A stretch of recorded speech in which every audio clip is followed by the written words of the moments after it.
ne puteți spune despre startul acestui proiect pe care l-am găsit aici foarte efervescent, foarte mulți copilași care au cântat împreună, s-au rugat împreună, au mâncat un sandwich, o prăjiturică, au ascultat o povestioară biblică, un număr mare de copii pentru un spațiu atât de mic. Am început prima dată cu copiii noștri, pur și simplu, nepoți, copii, și am continuat și văzând alți copii că este fain, se cântă, se vorbește de Dumnezeu, a început de o venit, deci nu chiar așa mulți de prima dată, dar încet, încet am ajuns la un număr destul de mare și chiar le place la copii, ei se bucură mai mult dacă primesc ceva, fiind copii foarte săraci, copii care poate acasă nu primesc educația care ar trebui să o primească. În legătură cu sandwich-ul care îl primesc, chifla care o primesc în fiecare săptămână, maică-mea, părinții mei,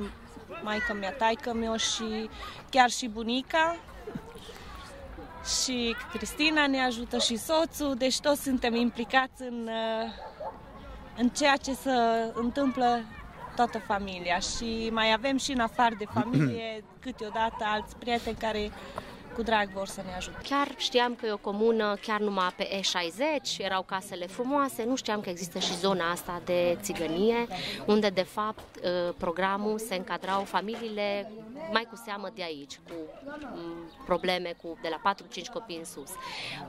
Și am zis, dacă tu vrei să mă duc acolo, te rog, găsește-mi tu niște oameni ca să pot să lucrez cu ei. Și copiii ăia așa de mult m-au impresionat bucuria cu care veneau și bucuria cu care cântau, chiar dacă pentru ei bombonica aia era unica, să zic eu, pe ziua de joi și de curând printr-un prieten m-a ajutat să facem un lucru foarte frumos pentru ei, văzând nevoia lor, povestind-o cum s-a povestit și ție, o chiflă cu o brânzică, cu salam, un suc și ceva dulce. Ce practic această chiflă care e micuță, la atâția copii ajunge să coste destul de mult. Da. Deci undeva, acum nu știu să zic în lei, deci undeva la 250-270, acum numărul crește, ceea ce nu mă sperie, că știu că Domnul poartă de grijă că toate sunt în mâna lui. Am observat că au început să vină tot mai mulți. Acum... Cum încap atâția copii într-un spațiu atât de mic? Că l-am văzut că e foarte mic. Asta este încă o problemă foarte mare pentru care împreună cu Ovidiu am zis hai să ne rugăm să facem un lucru, să facem o chestie și pentru ei, că în subsolul garajului locul e foarte îngust, ați văzut de altfel, respiră aerul, e destul de greu, e destul de dificil. Ce dorim noi acum? Dorim să facem în partea, o să-ți arăt acolo, au cumpărat un teren și un teren unde vor să facă o cameră mai mare de 14 pe 7 metri, unde să ne desfășurăm mai aerisiți, că suntem foarte, foarte înghesuiți și pentru asta încă ne rugăm. Acum, pentru că e o chestie de bătaie lungă, nu e ceva ce facem când și când, că cât de cât deja deci e o continuitate. În fiecare joi ne întâlnim. Nevoia ar fi o susținere săptămânală, adică o dată pe săptămână. În fiecare joi, chifla aia, sucul ăla, ciocolățica, prăjiturica aia să fie asigurată. Pe un termen, bineînțeles, nelimitat, că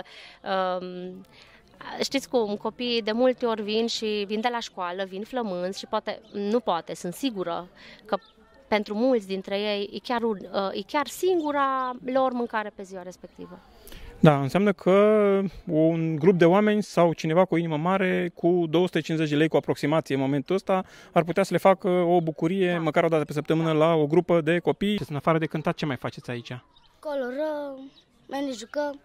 Și îți place să colorezi mai tare sau să te joci? Să mă joc. Și mâncarea e bună?